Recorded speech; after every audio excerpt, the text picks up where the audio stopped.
आज बीजेपी में शामिल हो सकते हैं मुलायम सिंह यादव की बहू अपर्णा यादव, सीएम योगी और केशव प्रसाद मौर्य रहेंगे मौजूद। समाजवादी पार्टी के वरिष्ठ नेता मुलायम सिंह यादव की छोटी बहू अपर्णा यादव बुधवार यानी आज भारतीय जनता पार्टी में शामिल हो जाएगी। अपर्णा यादव सुबह 10 बजे सीएम योगी आदित्यनाथ और डिप्टी सीएम केशव प्रसाद मौर्य की मौजूदगी में पार्टी की सदस्यता ग्रहण करेगी। हरियाणा बीजेपी के IT cell head Arun Yadav के इस खबर पर मुहर लगा दी गई है। बीजेपी नेता ने ट्वीट कर जानकारी दी है कि मुलायम सिंह के छोटे पुत्र प्रतीक यादव की पत्नी अपर्णा यादव कल सुबह 10 बजे योगी जी के मौजूदगी में बीजेपी में ज्वाइन करने जा रही है। अपर्णा यादव ने 2017 का विधानसभा चुनाव लखनऊ की कैट सीट से चुनाव लड़ा था। समाजवादी पार्टी के उम्मीदवार बीजेपी की प्रत्याशी रीता बहुगुणा जोशी से हार गई थी। मुंबई नेवर डॉकयार्ड पर INS रणवीर में धमाका, 3 नौसैनिक सहित कई हुए घायल। मुंबई में INS रणवीर में धमाका हो गया है, जिसमें नौसैनिक के 3 जवान शहीद हो गए हैं। इस हादसे में कई कर्मियों के घायल होने की खबर सामने आई है। भारतीय नौसेना के अधिकारी ने इस हादसे के बारे में जानकारी देते हुए बताया कि न्यू डायर्क मुंबई पर आज दुर्भाग्यपूर्ण घटना हुई है। INS रणवीर के एक आंतरिक कंपार्टमेंट में विस्फोटक से नौसेना के 3 जवान की जान चली गई है। हालांकि हादसे के बाद जहाज के चालक दल ने स्थिति को तुरंत नियंत्रण कर लिया। बताया जा रहा है कि नेवी ने धमाके की जांच के आदेश दिए हैं। INS रणवीर पूर्वी नौसेना कमान से क्रॉस कोस्ट ऑपरेशन तैनाती पर था और जल्द ही बेस पोर्ट पर लौटने वाला था। हादसे के कारणों की जांच के लिए बॉर्डर ऑफ इंक्वायरी के आदेश दिए गए हैं। महाराष्ट्र में कोरोना ने फिर पकड़ी रफ्तार, मौत का आंकड़ा 50 के पार, ओमिक्रॉन का एक भी मामला नहीं। महाराष्ट्र में कोरोना ने एक बार फिर से रफ्तार पकड़ी हुई है। कोरोना के केस मंगलवार को 40,000 के करीब पहुंच गए। पिछले 24 घंटों में राज्य में कोरोना के 39,207 नए केस सामने आए। सोमवार को यह आंकड़ा एकदम से 8,000 से ज्यादा बढ़ गया है। मौत का आंकड़ा भी मंगलवार को 53 तक पहुंच गया। सोमवार से मौत का आंकड़ा 24 आया था, यानी एक दिन में मौत की संख्या डबल से भी ज्यादा हो गई है। हाँ, ओमिक्रॉन के मामले जरूर राहत मिली है। महाराष्ट्र में सोमवार को ओमिक्रॉन के 122 केस सामने आए थे, लेकिन मंगलवार को ओमिक्रॉन का एक भी केस सामने नहीं आया है। मुंबई में कोरोना से जुड़ी हालात की बात करें तो मंगलवार को 6,149 नए केस सामने आई हैं। साथ ही 12,810 लोग कोरोना से ठीक भी हुए हैं, यानी कोरोना के नए मरीज से ठीक होने वाले मरीजों की संख्या दुगनी है। यह राहत की बात है। 15 से 18 आयु वर्ग के 50% से अधिक युवाओं को लगी वैक्सीन, केंद्रीय स्वास्थ्य मंत्री मंडाविया ने जताई खुशी।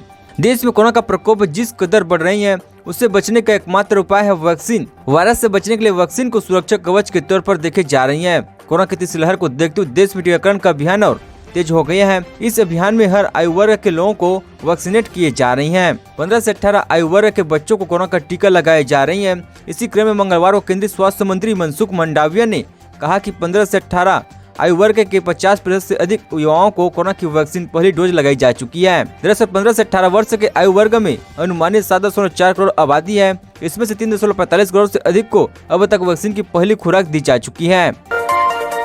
क्रिप्टो करेंसी की खरीदी फरोख्त पर टैक्स वसूलने की तैयारी में सरकार, ऐसे समझिए पूरा गणित। क्रिप्टो करेंसी के मुरीदों के लिए हम फिर से लेकर आए हैं क्रिप्टो करंट। पहली खबर यह है कि सरकार भले ही क्रिप्टो करेंसी पर अपना बिल नहीं ला पा रही हो, लेकिन ये जान लीजिए कि क्रिप्टो करेंसी में होने वाले लेन देन पर टैक्स लगाने का उसका मंसूबा एकदम पक्का है। 1 फरवरी को आने वाले बजट में इस ट्रांजैक्शन पर टैक्स का ऐलान हो सकता है। क्रिप्टो करेंसी खरीदी फोकस पर TDS या TSC लगाए जा सकते हैं। अब इसमें गलत भी क्या है? सरकार सोचती कि आप क्रिप्टो में अंधाधुंध पैसा बना रही हैं, तो उसे भी तो इसमें हिस्सा मिलना चाहिए। हाँ, ये बात सही है कि अभी खुद सरकार ने ये तय नहीं कर पाई है कि इसमें बैन करना है या इसे एक्सेप्ट करने का दर्जा देना है। माना जा रहा है कि दुनिया में क्रिप्टो करेंसी पर मालिकाना हक रखने वालों में सबसे बड़ी तादाद भारतीयों की है। नंबर छोटा भी नहीं है, करीब 10 करोड़ इंडियंस ने इसमें पैसा लगा रखा है। अंदाजन भारतीयों का करीब 10 अरब डॉलर इस क्रिप्टो करेंसी में लगा हुआ है। ऐसे में सरकार को अब इसमें से हिस्सा चाहिए और वो टैक्स ठोस कर इसे आपसे वसूलने वाली है। इंग्लैंड ने बल्लेबाजों के दम पर कनाडा को धोया, साउथ अफ्रीका और अफगानिस्तान को मिली जीत। वेस्टइंडीज में खेले जा रहे ICC अंडर 19 विश्व कप में इंग्लैंड ने शानदार जीत हासिल की है। 18 जनवरी सचिन कृष्ण ने वार्नर पॉक मैदान पर खेले गए मैच में इंग्लैंड की टीम ने कनाडा को 106 रनों के अंतर से हरा दिया। इंग्लैंड ने पहले बल्लेबाजी करते हुए निर्धारित 50 ओवर में 7 विकेट के नुकसान पर 320 रन बनाए थे, लेकिन कनाडा की टीम इस विशाल लक्ष्य के सामने 224 रनों पर ही ढेर हो गए। यह इंग्लैंड की इस विश्व कप में दूसरी जीत है और वह ग्रुप ए में 2 मैचों में 2 जीत के साथ 4 अंक को लेकर पहले स्थान पर है। कनाडा की ये 2 मैचों में दूसरी हार है, वह तीसरे स्थान पर है। 18 जनवरी को विश्व कप में कुल 3 मैच खेले गए थे। इंग्लैंड और कनाडा के अलावा साउथ अफ्रीका और यूनाइटेड के बीच भी मैच हुआ था। वहीं अफगानिस्तान और पापुआ न्यू गिनी की टीम भी आमने सामने थी। इन दोनों मैचों में साउथ अफ्रीका और अफगानिस्तान ने जीत हासिल की है। भारत में कब आएगा तीसरी लहर का पीक, आईआईटी प्रोफेसर की भविष्यवाणी। इस समय सभी के मन में यही सवाल है कि कब तीसरी लहर का पीक आएगा और बाद में लोगों को इससे राहत मिलेगी। इस सवाल का जवाब आईटीआई कानपुर के प्रोफेसर मनिंदर अग्रवाल ने अपने सूत्र मॉडल के जरिए दिया है। उन्हें आकलन लगाया कि तीसरी लहर का पीक 23 जनवरी को आ सकते हैं। इस दौरान रोजाना आ रहे नए केस 4 लाख से ज्यादा नहीं होंगे।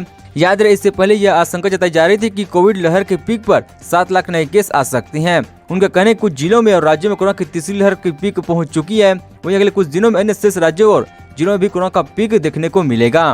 प्रोफेसर अग्रवाल ने कहा कि 11 जनवरी तक मिले डेटा के आकलन हुआ था कि 23 जनवरी के आसपास 7.2 लाख केसों के साथ देश पीक पर पहुंचेगा, लेकिन इसमें बदलाव शुरू हो गई हैं। उम्मीद है कि पीक पर नए केस 4 लाख के पार नहीं जाएंगे। अब तक देश में मिले केसों के प्रतिशत में भी कम मरीजों को अस्पताल में बेड की जरूरत पड़ी है।